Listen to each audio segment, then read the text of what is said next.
перлитте тамырлатуунун слайдын кулсуду кыябыз. Одан кийин осундай отростка алабыз. Менде бул резина деген гүл. Ошонун кесип алдым.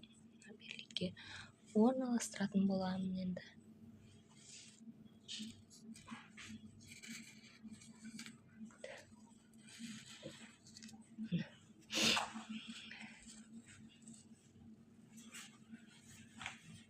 Ал мына тамырлаган результатын көрсөтейин.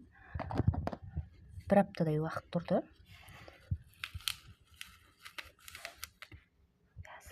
Тамырлаганын байкап турмун, себеби мына жапырагы, сабагы баары катуу болуп тур, тартылмай тур перлиттен. Мына